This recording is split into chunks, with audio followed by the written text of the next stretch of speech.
The film begins in space, where the wreckage of the USCSS Nostromo drifts silently. A probe from the Weyland-Yutani Corporation detects and retrieves a sample from the remains of the ship.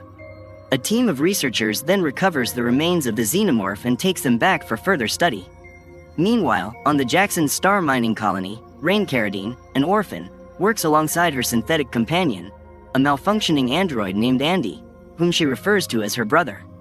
Rain tries to get out of her mining contract, only to be told that it has been extended by another 6 years. She watches helplessly as a group of delinquent kids attack Andy, forcing her to repair him afterward. Shortly after, Rain receives a video message from her ex-boyfriend, Tyler, urging her to bring Andy for a secret mission. Rain and Andy arrive at Tyler's base, where they meet the rest of his crew, his sister Kay, their cousin Bjorn, and the crew's pilot, Navarro, who is also Bjorn's girlfriend. The group's plan is to infiltrate an abandoned Weyland-Yutani ship and steal cryostasis pods that would allow them to safely travel to the planet Ivaga, a 9-year journey. They specifically need Andy because his design, created by Weyland-Yutani, will grant them access to the ship's terminal.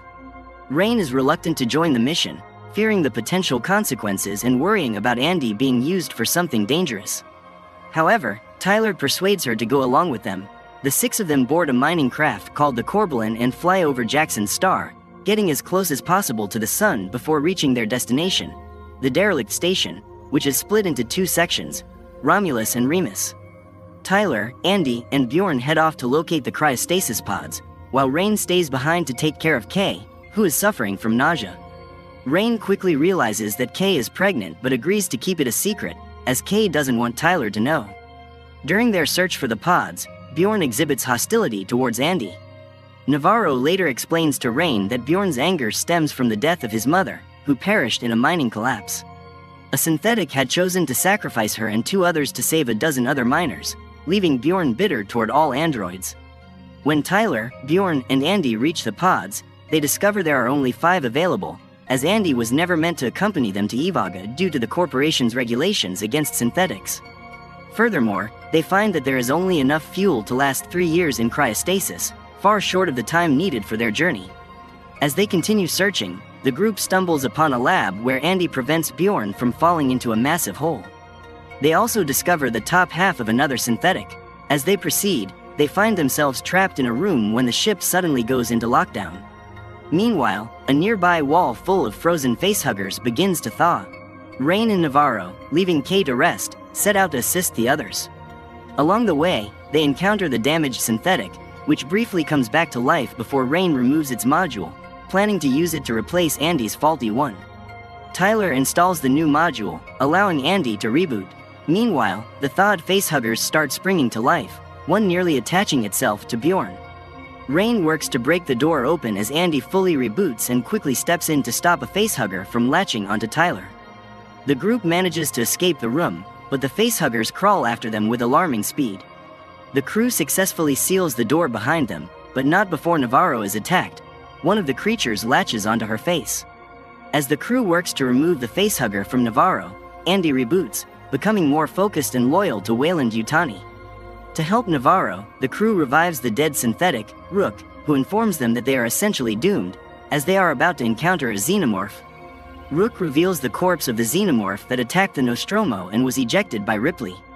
He explains how the researchers on the Romulus were killed when they discovered it was still alive until they finally shot it, though its acid blood destroyed the remains of the ship. Rain suggests freezing the facehugger's tail to remove it from Navarro. This works, and Navarro wakes up, but Rook warns that she is still in danger due to what's coming next. Bjorn and Navarro attempt to flee to the Corbelan, but Navarro starts feeling sick.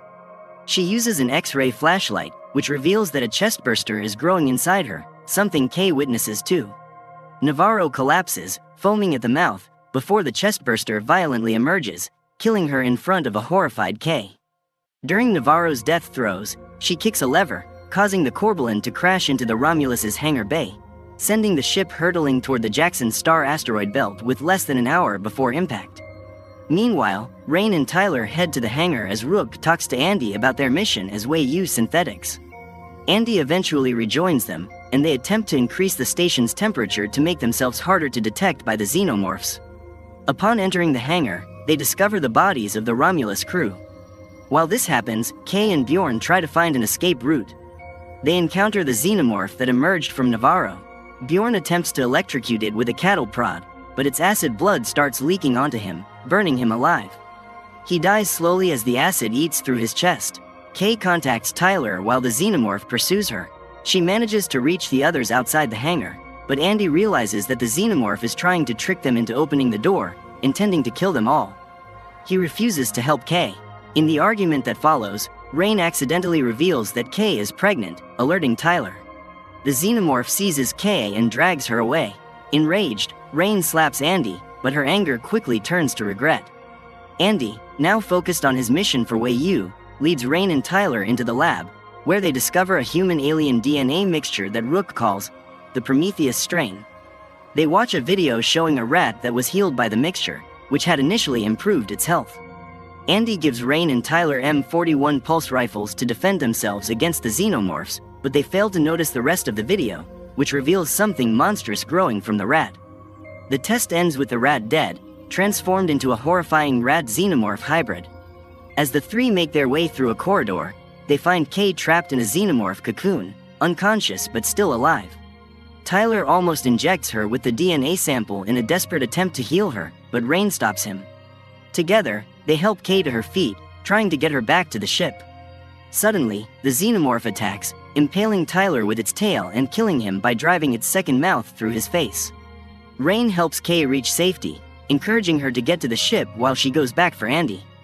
Once Rain is gone, Kay injects herself with the DNA sample. Rain finds Andy and removes his module to restore him to his old self. However, Rook informs them that their escape efforts are futile. Just as they begin to lose hope, Rain comes up with a plan to shut off the ship's gravity, as a swarm of xenomorphs approaches. With gravity disabled, the xenomorphs begin floating, and Rain fires her rifle at them, killing the creatures but causing their acid blood to spread dangerously. As Rain nearly drifts into the acid, she manages to push herself away using the rifle's recoil and gets to safety. Rain and Andy board the elevator just as gravity returns, causing Rain to fall. The main xenomorph catches her with its tail, but Andy arrives, kills the creature with Tyler's rifle, delivering the famous, "Get away from her, you bitch," line, and rescues Rain. Rain and Andy return to the Corbelan with Kay just as the Romulus descends into the asteroid belt.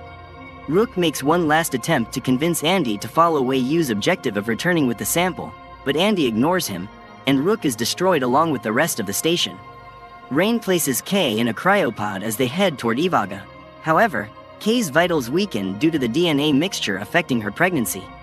Her stomach grows rapidly, and she endures a painful birth. Rain helps her as she gives birth to an egg-like pod containing a human xenomorph hybrid. Rain removes the egg, but its acid causes it to slip through the grates. When Rain returns after trying to arm herself for help, the child has fully developed into a being resembling the engineers, feeding on Kay's chest and killing her. The creature also severely damages Andy. As the ship's temperature drops rapidly, Rain dons a spacesuit and attempts to separate the cargo pod from the ship, as the damage from the creature's birth is pulling the ship toward the asteroid belt. Rain begins pulling the levers to detach the pod, but the hybrid offspring attacks her. They both tumble outside the ship, clinging on for survival. Rain uses her harness to pull the final lever, sending the cargo pod and the hybrid into the asteroid belt, where they are obliterated. Rain places the damaged Andy into one of the cryopods.